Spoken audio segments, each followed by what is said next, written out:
So sa tingin nyo mga idol, alin sa tatlong pullets ang pinaka-the best doon? Number 1, number 2, or number 3 mga idols?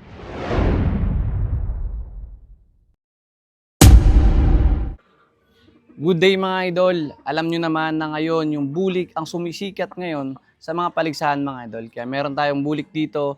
Ang bala ko mga idol is ibibreed ko rin ito ng isang babae lang yung ipapares ko dito mga idol. Pero tutulungan nyo ako mga idol pumili ng pinaka-the best na babae na i-cross natin dito. So yung bloodline nito mga idol, Jason Garces, Doom, nakakross ito sa Golden Boy sweater. Ilalagyan natin siya ng pure 5K sweater na pullets mga idol para maganda yung blend niya.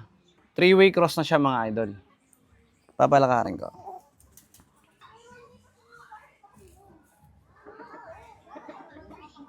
Focus mo siya. Ito yung unang candidate natin ng pullets. Pure 5K sweater ito mga idol. Yung pullets natin. Medyo bilog yung katawan. Okay din rin sukat mga idol.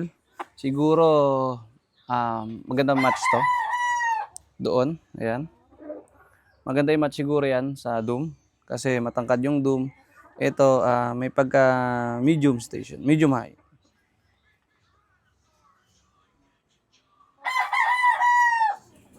So ito yung pangalawang pullets mga idol.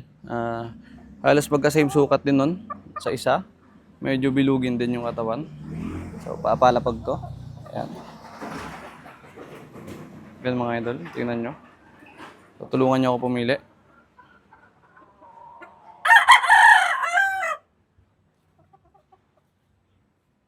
So ito mga idol, pangatlong pullets natin. No? Medyo maliit lang yung hipo nito. Ayan. Pero halos pares na mukha doon sa una at pangalawa. Sa size naman, sa height, goods din. Palakar natin.